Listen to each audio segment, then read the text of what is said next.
This is probably one of the worst ways to go. I wouldn't even wish this upon my worst enemies.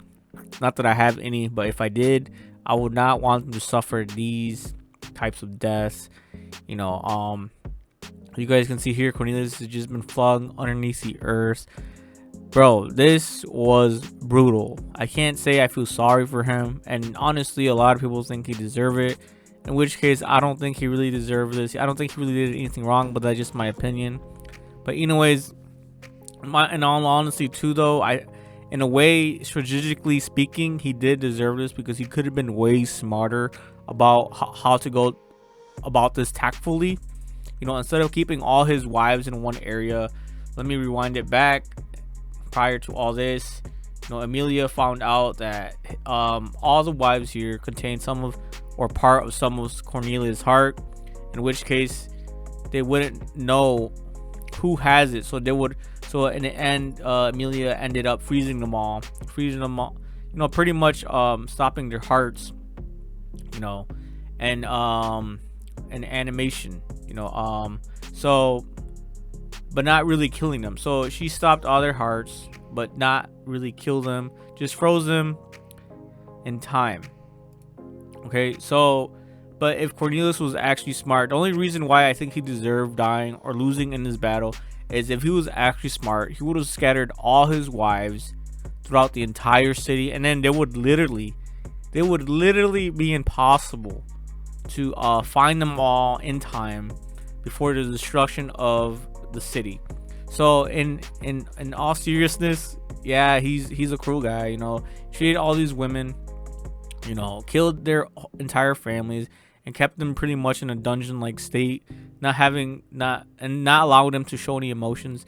But yes, so he was, you know, in that type of way, you know, he deserved it in that type of way. He deserved his death in that type of way because he was just a bad guy in general. You guys can see here, these gals were just ready to get it over with. Be like, you know, I'm done. They're gonna self-delete themselves. But of course, Emilia was smart enough to just freeze them.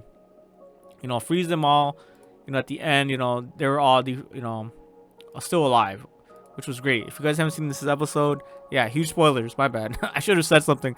But anyways, this is more of an analysis video, not really. It's just more commentary. What I think went wrong with Cornelius and how brutal his death was. So you guys can see here, they found it out. And then Subaru was even able to take out the part of Cornelius' heart that was in Emilia by using one of the Archbishop's hands, Betelgeuse here, which was brilliant as hell. Everything about this episode was just brilliantly and masterfully. This is the master class of an episode of an anime, especially from Ray Zero, and it feels like it's been a long time since we've actually seen such a masterclass of an episode. You know, all the optics, all the you know, the music, the OST, everything was just well done. Especially when we see here Emilia take out her rage on Cornelius here. You know, Falcon Punch. I wish I had that. Soundboard, but yeah, she Falcon punched him one too many times here, which was really unbecoming of Emilia. But she really had a vengeful heart for all the wives and what they went through, because she couldn't imagine herself being in such a state, you know, being so submissive to that. You know, that's just too much submissiveness from a woman, you know what I'm saying? And he had a lot of them too, over 150 wives, I believe, a lot that he's already killed. But yeah, this was just so brutal on his part, you know, after being punched by Emilia. And then of course here you see one of the swords, the knights, I forgot his name, flung him up in the sky, guys. Like, this would have been such a joyride, you know, it being flung in the sky. But then after that, he gets on his back and literally punches him all the way down into the earth. You know, Cornelius here, he's just really hard on himself, you know, thinking that everyone just laughing at him. I think, yeah, you know, it just shows how deranged he really is, where his mindset really is. He shouldn't really be taking it so hard, you know, thinking about all this stuff. But of course, like I said, he's one of the archbishops, you know, the sin archbishops. So of course, every sin archbishop is just mentally corrupted and just deranged overall. Look at him in a fetal position here. You know, it's really hard to feel sorry for him, you know, when he's in this type of state. But yeah, here you can see he gets flung into the ground, he gets flung into the earth, first into the sky, then right here he gets punched into the. It says it's time for you to accept your fate, your punishment. But yeah, he honestly didn't deserve all this. If only he was just a bit smarter, and he wasn't such, prideful. He wasn't just, he was known as the greed, the Sin Archbishop of Greed. But I honestly think his pride got the best of him. His invincibility got the best of him.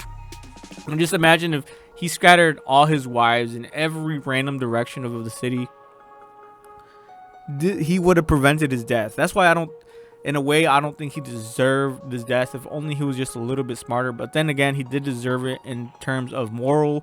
Having all those women in captivity, having his harem just destroyed right in front of him. You guys can see here, he just flung, smashing into the ground. That's crazy, man. That is wild. This is one of the wildest episodes. Boom. See, you can see here, they made such a huge hole. So you can see how huge the impact was. So you can see here, he's going through the dirt. Just, he's over here suffering. Like I said, bro, this really reminded me of like being buried alive, if you will. You guys remember that Mr. Beast being buried alive for like what? How long was he buried for? I didn't watch the video, but yeah, he was buried for a long, long time, and he could barely survive that. So imagine just here, Beetlejuice. So here he's suffering. And then they'll show you right here how deep that is. So if we go from the ground about a couple 100 feet, 200 feet, this is crazy. Look at how the footage. It's like 100 feet here. He's reaching like sediments right there. Like, bro, he's pretty much hitting bedrock. Like, yeah, look, bro, that dude is deep down there. Holy shit, he's like upside down. So like I said, it reminds me of one of those guys that were like just going spelunking, cave diving, and they were stuck upside down and they died. That's a true story, guys. Someone has died like this. But of course it was just a huge disaster, a huge accident that happened. But overall, Beetlejuice really did suffer greatly, and of course well justified. But at the same time, he could have prevented all this.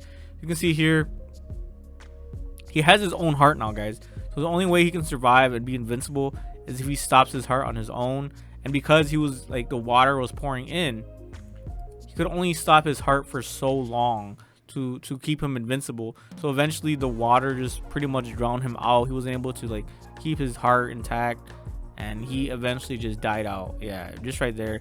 I honestly think Emilia should have frozen this part right here, just in case, kind of a thing. But yeah, that just just overkill at this point, right? You guys can see here, he's just really just hashing it out himself, really hard on himself, honestly. Cornelius, bro, you did all right, man. You had all those wives. You could have been a little bit smarter, you could have been a little bit more tactful, and prevented all this. But he obviously was too full of himself, was too greedy. But of course, here you guys can see the wives are still alive, and then they live happily ever after. Look at that, guys. No, I'm kidding. The fight is still going, the war's still going, but it's great to see everyone. Bro, I gotta say though, Cornelius has good taste. He has very good taste in women. His waifus are 10 out of 10s. If only he won their heart and not just kidnapped. But yeah, that is all, guys. What do you guys think? Did Cornelius deserve all this? Could he have prevented all this? What other ways could he have done to prevent his own death, his own demise? But yeah, they're all frozen in, what's that word? Let me see. They do say here. You just find. Let me just find this word real quick. An animation, like it's like a. Here we see this blonde girl is the first one to wake up from her after being frozen, because Emilia has been frozen. I kind of saw this a mile away, how she would stop their heart. I mean, all their hearts without actually killing them. Fooling Regulus into thinking that she actually killed all of them by showing her rage and saying, "Oh yeah, there's 53 of them."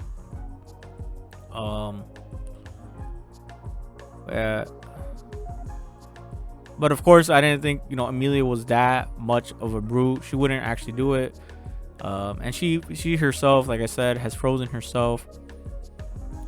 So there's nothing new. Like, and then I knew she was would be able to do it for everyone else. You know, like her ice abilities are just that powerful, that OP. Let's see here. We're almost close to the dialogue.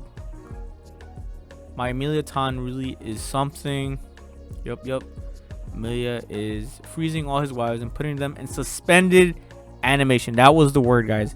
Suspended. See, I was frozen for a long time myself. So yeah, put them in suspended animation, and that's how they were able to do all this.